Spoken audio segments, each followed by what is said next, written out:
Olá, tudo bem? Espero que esteja tudo ótimo com você. Começa agora, Hora da Verdade com o evangelista Daniel Ferreira.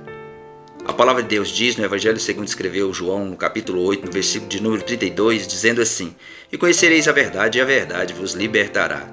Dito isso, prometo dizer a verdade, somente a verdade, nada mais que a verdade. Nosso versículo de referência hoje se encontra no livro de Isaías, no capítulo 45, do versículo 15, que diz assim: Verdadeiramente tu és, Senhor, um Deus que se esconde, ó Senhor Salvador. Esse versículo é um versículo muito intrigante e eu gostaria de extrair desse versículo um tema para essa conversa nossa. O tema será Jeová, o Deus que se esconde. E vamos analisar esse tema e extrair daí alguns ensinamentos para nós. Porque, como a palavra de Deus diz que a verdade nos liberta, nós temos que trazer o evangelho num todo. O evangelho de uma forma holística, né, que alcance a verdade como ela deve ser. E hoje nós temos ouvido muitas meia-verdades em púlpitos de igrejas evangélicas. Palavras que são distorcidas porque podem não agradar aos ouvintes e também muitas das vezes a própria liderança daquela igreja. Hoje é comum dizer, eu não posso falar a verdade hoje nos púlpitos, porque eu só prego uma vez lá. Isso os pregadores dizem, né? Isso. A gente ouve demais isso. Eu não posso pregar mais o evangelho de verdade porque senão eu não volto mais lá. Mas nós precisamos pregar a verdade. E essa verdade ela precisa de ser inserida na igreja. Porque o que salva é a verdade. E conhecereis a verdade, e a verdade vos libertará. E hoje o povo não conhece a verdade, porque muitas das vezes não lhes é ensinada a verdade. Oséias 4,6 vai dizer: O meu povo perece porque lhe falta conhecimento. E aqui Deus estava chamando a atenção dos sacerdotes que não estavam ensinando o povo e não estavam passando as verdades que Deus passava a eles. Ali é um puxão de orelha aos sacerdotes. Hoje o povo perece, não é porque não vai na igreja, não é porque não dizima, não ora, não, perece porque não conhecem Deus. E o próprio Oséias 6,3 vai continuar dizendo: conheçamos e prossigamos em conhecer ao Senhor. Conhecer a Deus não basta só o dia da apresentação. Olha, aqui é Jesus, aqui é o João, e a partir dali cada um vai para lá. Não, conheçamos, andar junto, intimidade. E muitas das pessoas perecem porque não conhecem Deus. Porque um dia apresentaram Ele e deixaram Ele sozinho. Nunca mais falaram de Jesus para ele. Jesus vai ratificar essas falas do Velho Testamento, dizendo: errais porque não conhece as Sagradas Escrituras e nem o poder de Deus. Em outra fala de Jesus, Jesus vai dizer: examinai as Escrituras, porque são elas que testificam de mim, são elas que falam quem sou. E hoje há uma narrativa distorcida, muitas das vezes, da própria pessoa de Jesus, da pessoa de Deus. Apresenta um Deus que não é o Deus verdadeiro. Mostram apenas um lado de Deus a quem interessa e não mostra realmente Deus como é. Mostram o Deus amor, mas esquecem de apresentar o Deus fogo consumidor. E as pessoas acabam vendo e conhecendo Deus só por um lado. E quando acontece alguma coisa que o contraria, quando recebe um não de Deus, as pessoas literalmente elas ficam chateadas e elas querem largar Deus, querem largar a igreja porque Deus não fez aquilo que um dia ouviram falar que ele faria. Então, na realidade, hoje nós vamos conhecer um lado de Deus que talvez não tenha sido pregado nos púlpitos, em nossos púlpitos. E o título dessa mensagem é Jeová, o Deus que se esconde. E às vezes você pode até me perguntar, mas como assim Deus se esconde se ele é onipresente? Ocupa todo o espaço, conhece todas as coisas, está em todo lugar a todo tempo. Como que pode? Na realidade, Deus, ele é onipresente. Mas o esconder dele aqui é que ele tem a prerrogativa de não se apresentar quando ele não deseja. É literalmente, ele pode se ausentar quando ele quiser. E a palavra de Deus vai dar muitos testemunhos, vai trazer muitas histórias mostrando que Deus se ausenta sim. Você vai olhar no Velho Testamento, no período dos juízes, por exemplo, Deus se ausentou daquele povo pela sua rebeldia. Deus deixou de lado por um tempo. Só quando a coisa realmente estava feia por lá, Deus enviava ali um juiz para ajudar, para socorrer. Mas o povo rebelava de novo, Deus se ausentava de novo. E como assim Deus se esconde? Vou te mostrar uma das coisas que é interessante, que vai te mostrar que ele realmente esconde. Salmo 91 vai dizer: bem-aventurado aquele que habita no esconderijo do Senhor. Se há um esconderijo do Senhor, significa que é um lugar aonde ele vai quando ele quer se ausentar. Jeremias 29, 12, a seguir vai dizer que quando nós buscarmos ao Senhor de todo o coração, nós o acharemos. E só acha alguém que está escondido. É como se fosse o pique-esconde de Deus para com aqueles que muitas das vezes não temem a Ele. Na realidade, o esconder de Deus aqui é mais como uma pedagogia que Ele aplica para o seu povo, para mostrar que a presença dEle é que faz toda a diferença. E muitas das vezes não damos valor à presença de Deus. E aí, por vezes, Deus se esconde para que nós possamos começar a procurar. E assim como um pai brincando com a criança na sala, de pique-esconde, esconde atrás de um sofá, mas deixando todas as suas costas expostas para facilitar o encontro daquela criança. Porque a alegria daquele pai não é que essa criança nunca encontre. A alegria dele é o reencontro com essa criança. Assim é Deus também. Muitas das vezes Deus se esconde, entre aspas, para que nós sintamos a falta dele e comecemos a procurar ele. Mas ele vai deixar muitas pistas para que nós o encontremos. Ele não vai dificultar. Por onde ele passa, ele deixa sinais. Ele deixa rastros. Um dia, com certeza, ele passou pelo Mar Vermelho, deixou um grande sinal de que esteve naquele lugar. Um dia, Moisés viu um sinal que ele deixou ali no deserto, na sarça ardendo. Por onde Deus passa, Deus deixa um sinal. Por onde Jesus passa, Jesus deixa sinais, mostrando qual o caminho que ele está seguindo. Porque o desejo de Deus é que nós o reencontremos. Mas é preciso olhar essa questão, fazer essa leitura com inteligência, fazer essa com racionalidade. Porque às vezes as pessoas apresentam Deus como o Deus bonzinho. Existe até um hino, né, evangélico que diz: Deus é bom o tempo todo, todo Deus é bom, mas precisa de interpretar direito essa palavra bom. Essa palavra bom aí não tem nada a ver com bonzinho, tem a ver com justo, com justiça. Bondade de Deus significa justiça. E justiça não significa passar a mão na cabeça. Muitas das vezes precisa cortar na carne para mostrar essa justiça. Porque a bondade de Deus como justiça é o que aconteceu com as duas mulheres que tinham os dois filhos, um deles morreu e levou ao rei Salomão ali, realmente representa Jesus, representa Deus, aquele que é justo.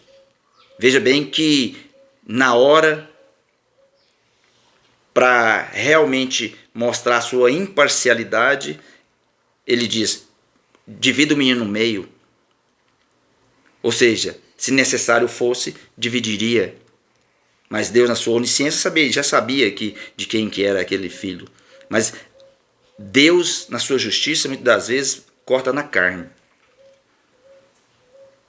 Porque o próprio Deus, como um Deus justo, não poupou o seu filho,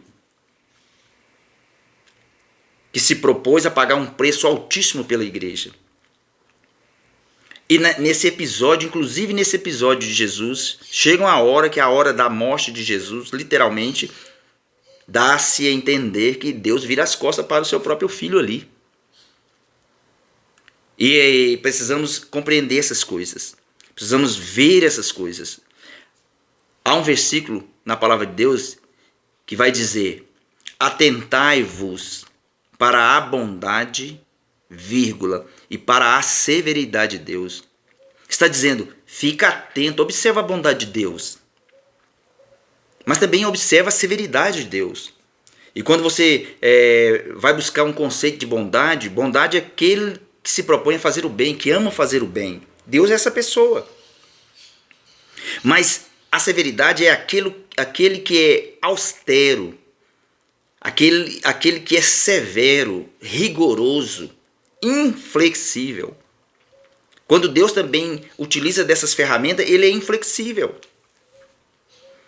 E muitas pessoas só querem saber do Deus amor, mas ele é fogo consumidor também. Ele também tem os seus métodos, tem a sua pedagogia própria. Eu fico observando, por exemplo, o que aconteceu, mostrando esse lado de Deus, que o próprio Velho Testamento vai mostrar muitas coisas ali que Deus fez, que Deus disse e as pessoas não cumpriram, e Deus executou, literalmente. As pessoas até clamaram, mas Deus tinha dado uma ordem e a ordem não foi cumprida. Deus fez aquilo que ele prometeu como justiça.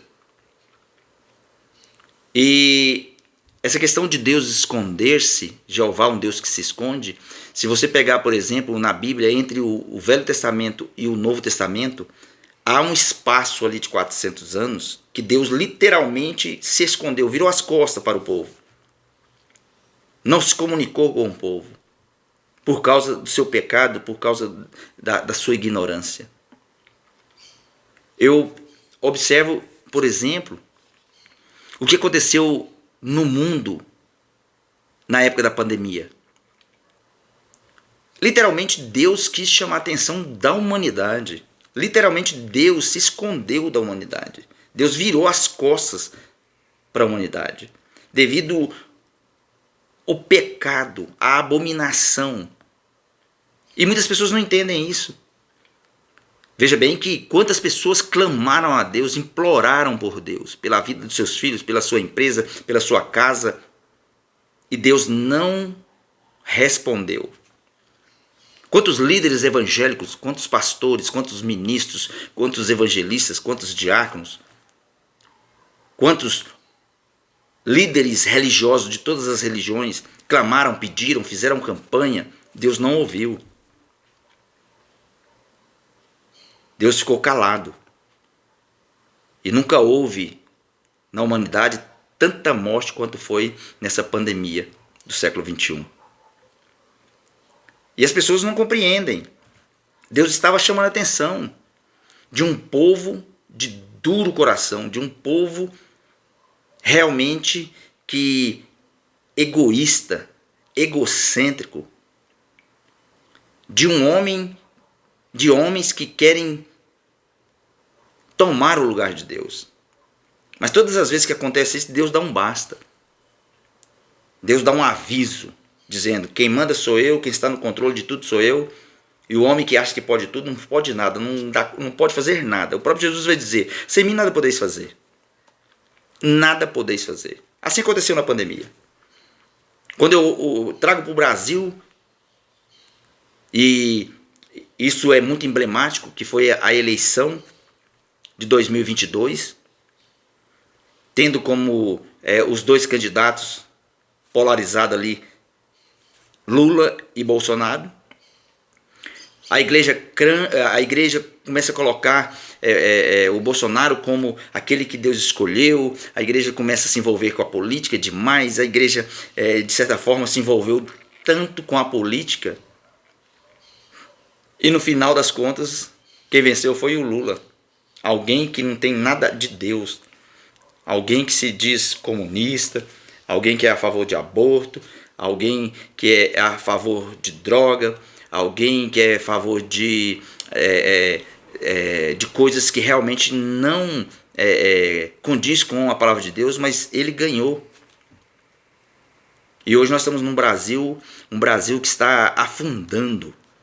Mas as pessoas não querem ver que isso foi um não de Deus. Porque se Deus tivesse ouvido as igrejas, Bolsonaro tinha ganhado. Porque as igrejas, as grandes lideranças levavam nos púlpitos da igreja, profetizavam dizendo que era ele. A igreja nunca esteve tão presente numa política como esteve na política com o ex-presidente Bolsonaro. E Deus disse não à igreja. Deus disse não às lideranças da igreja. Deus disse não aos profetas que profetizaram que Bolsonaro seria reeleito. Tudo estava nas mãos, estava a faca e o queijo na mão, mas Deus disse não. Mas o que me preocupa é que mesmo acontecendo o que aconteceu com a pandemia, mesmo o que aconteceu com a questão da eleição do Lula no Brasil, a igreja continua da mesma forma. A igreja não entendeu que foi um puxão de orelha de Deus. Você não vê nenhuma resolução das igrejas, um chamado à santidade. Na realidade, você não percebe que as lideranças se reuniram para dizer, olha, Deus está falando alguma coisa conosco, Deus quer nos chamar a atenção para alguma coisa, tem alguma coisa errada. Não.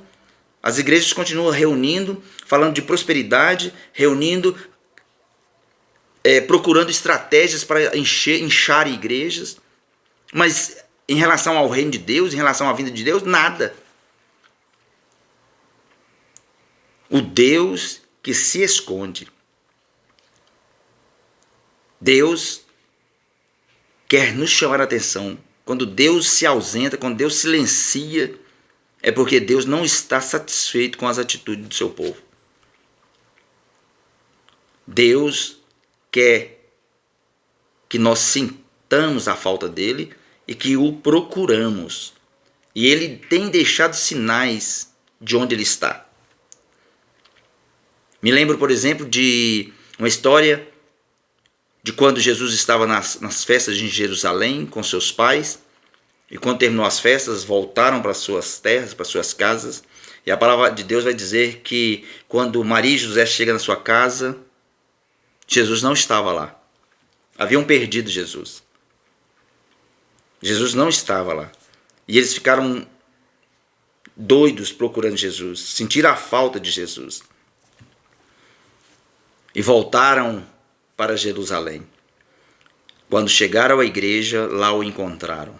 Jesus, com 12 anos, no meio dos rabinos, falando da palavra de Deus. Tem muitos líderes e muitas igrejas que perderam Jesus.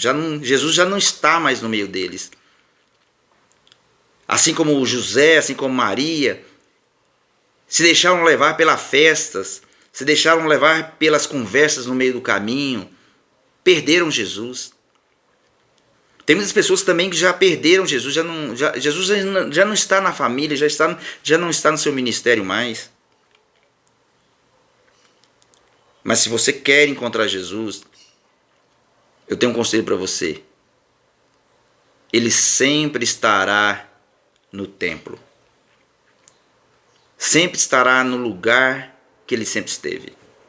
Nós é que saímos da presença dele. E que possamos entender que muitas das vezes o Senhor se esconde de nós. Porque o desejo dele é um dia nos reencontrar de novo. Que possamos entender que Deus tem os seus métodos, e muitas das vezes seus métodos são métodos dolorosos. Porque Deus é justo. Se precisar de fazer algo para que se cumpra a tua palavra, pode até doer, mas Deus vai fazer. E quanto a mim e a você, muitas das vezes Ele prefere nos deixar no deserto, prefere nos ferir do que nos perder.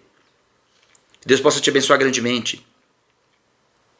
Procure, se você está afastado de Deus, procure Deus, porque Ele está mais próximo do que você pensa. Ele deixou sinais para você o encontrar. E eu te garanto uma coisa, que o reencontro seu e do Senhor será maravilhoso. Será um dia de festa. Será como no dia do reencontro do pai do filho pródigo. Haverá festa, haverá roupas novas, haverá calçado, haverá anéis. E você será muito bem recebido e você voltará a sentar à mesa como filho de Deus. Que Deus te abençoe grandemente. Pense nisso.